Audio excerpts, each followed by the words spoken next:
So I told you guys ages ago that I was going to turn this room behind me into Star Trek land. I've always had this idea in my head that I would eventually turn this studio into Picard's ready room from the Enterprise. And I am deadly serious about this, but I'm a little bit of a Trekkie. And then my wife gave me one really good reason we needed to move house. And that reason came to fruition 1 week into moving here. You'll never know what I've found. Close your eyes. Where are you? Close your eyes. Close your eyes. Put your hands out.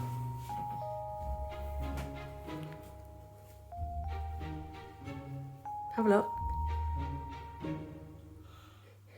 You pregnant? Oh my god! Oh baby! I'm gonna be a dad. I'm gonna be a dad in 1 week's time. I'm already welling up just thinking about it, which is insane. 1 week's time, I will be a father, and so, excuse me, I had to change all of my plans and move here instead. So I have got to thank my patrons from the bottom of my heart, because without them, I couldn't have afforded to do any of this. I have done the most insane thing. I turned a garage into this thing. Check this out.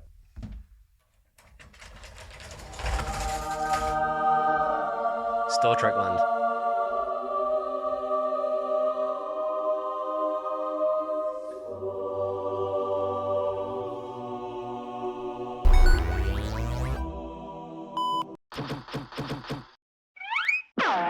But before I show you all this stuff behind me, let's go back to the beginning. This is a ginormous trench that I've had to dig. I spent all day yesterday because we need to lay new footings to support the wall that is going to go where the garage door opening used to be.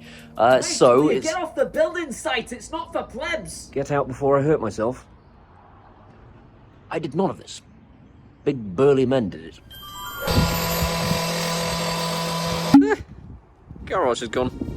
The poor chap's had to run cable from the loft in the house to the loft in the garage and then work his way around the room, sticking all this in. Some spotlights going in the ceiling. There's a centre light going in there. There's a sockets for the TV that's going on the wall. Double sockets, double sockets, double sockets. Just my view back from where my desk will be. Is that like a starship door? Shut up, Wesley. Shut up, Wesley. A little bit. That could be a turbo lift. Awesome. That'll be my filming space over in that corner. That corner is gonna have a sofa in it. This corner is gonna be where my corner desk is. And there'll be a wardrobe here.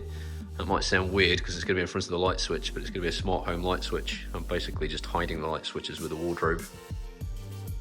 Exciting. Give you guys a quick update. There's now a white shiny floor. And, spotlights in the ceiling and power and my Aqara light, which does that. Yeah, really is getting there now. All the sockets are in. The only thing that's left to do in here is the Ethernet in this corner. So that's still going to be put in place so I can have my computers and stuff. With that, there's a room. Aircon's on. Warming the room up. So, I think a shiny white floor might have been a completely bloody insane idea. It's definitely going to be a take your shoes off kind of a place. But, look, you got paint on the walls. It's been a bloody nightmare. I've hated every second of it. A reasonably neat job, though, for an amateur, if I say so myself.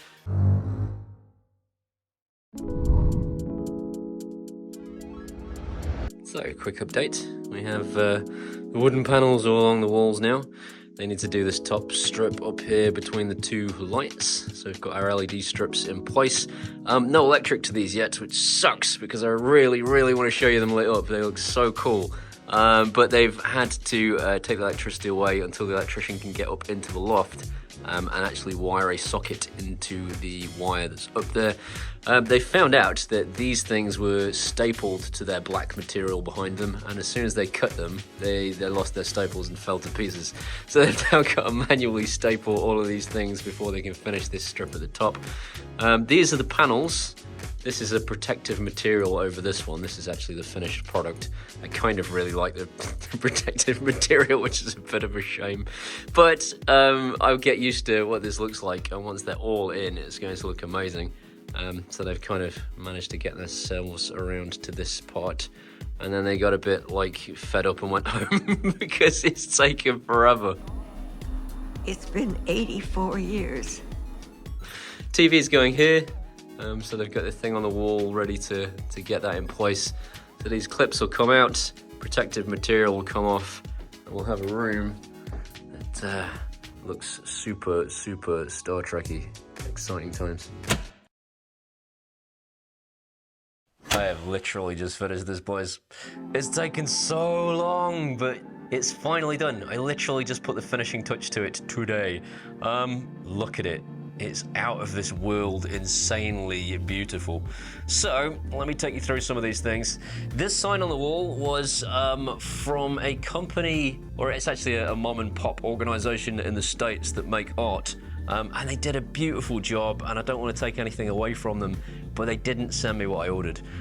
They sent me this thing on a great big orange basketball shape, and I hated it, and I was so disappointed. And then I thought, you know what, I can fix this.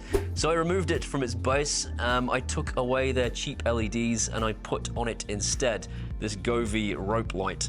And this Govee rope light does some absolutely insane stuff. I will talk about some of the insane stuff it does shortly. The whole room came on thanks to this presence sensor up here. This is an Aqara presence sensor, and they're an absolute staple of my smart home. I use them for everything. And in Home Assistant, it does some pretty crazy stuff because it will turn this room on whenever I walk in to a normal mode between working hours. But in the evenings, it turns it on into a chill out mode, which looks entirely different because every single light in this ceiling, every light you can see is smart and changes color. I also have a, check this out. I have this red alert mode, computer, red alert. So the GU10s in the ceiling have just gone red. They're from a company called Zignito, and if you're looking for GU10s, seriously, these are what you want. They're really, really bright, really, really colourful. The Aqara ceiling light that I've got turned to red instead of purple. All of these lights, of which there are a great many, have gone into flashing red alert mode. And this is courtesy of Govee. I need to give them a massive thank you because I reached out to them and said, I've got this insane project, I am running out of money, I can't afford 8 LED strips to go around my ceiling, is there anything you can do? And they sent me this. This is an actual Govee product that they do specifically for this purpose, and I absolutely love them. They're the centerpiece of this room, and I just can't get enough of them. The light up sign is also on red alert mode, so that's just flashing, but that does some absolutely bonkers stuff too. Now you might be thinking this red alert is entirely pointless, and you'd be wrong. My missus uses it. Every time she wants me to come down for tea, she'll say red alert to the Amazon Echo in the kitchen, and then I'll know that it's time to come down for tea, but also it does this absolutely awesome thing too, where if someone presses the doorbell, the TV automatically switches straight to the doorbell thanks to an Amazon Alexa routine. So yeah, this is just the greatest setup in the universe because it actually serves a purpose, and it's flipping Star Trek as hell. When I'm done with the red alert, I can say, computer, stand down red alert. How cool is that? Oh my god, I love it so much! That's not it for smart home routines though, so this TV is controlled by two things. One, Android ADB, which sends network commands, but also because I can't turn it on using ADB because it's a Fire Stick and the Fire Stick dies as soon as the TV is off, I use a Broadlink RM4 Pro. You might be wondering why I didn't use my Aqara stuff, and that's because the new Aqara M3 hub can't yet get TVs into Home Assistant. So I'm using Home Assistant to tell the Broadlink RM4 Pro to turn the TV on and off, but I'm also getting it to do this. Computer, studio mode. Okay. So all the lights around me change. So the IKEA lights in the corner of the room go to a bright white for filming. A Govee light comes on to light me up, and this TV changes to this. Oh, it's so cool. So that's just a YouTube video, and I just put the YouTube URL into Home Assistant and told it to load that whenever I go to studio mode. Studio mode also can be reversed, obviously, and when I reverse studio mode by saying computer normal mode, all the lights go back to kind of a work setting, and the TV will flick back to Netflix. It also mutes and unmutes, so every time it goes to that YouTube video, it mutes the TV, and every time it switches back to Netflix, it unmutes the TV. This is my happy place. This is my Disneyland. And there is still so much more I could show you. There's a lot going on in this room, and I am so grateful to my patrons. I have to have a real moment. I know I just kid around a lot on the channel, but this channel would be dead if it wasn't for you guys, because if we still lived at the old house and Nisha told me she was pregnant, I would have to go back and work a day job. There would not have been space there, and this is only possible because you guys have helped fund the channel. Yeah, this is not only my dream job, this is my dream office to now do my dream job in, and I am so grateful. If you want to be one of these incredible people, you can do that at either Patreon or buy me a one-off beer at PayPal, and either way, I will genuinely love you forever. These are my Facebooks and my X's and my Threads and my Instagrams and my TikToks. Come and hang out there and can be best friends. See you next time.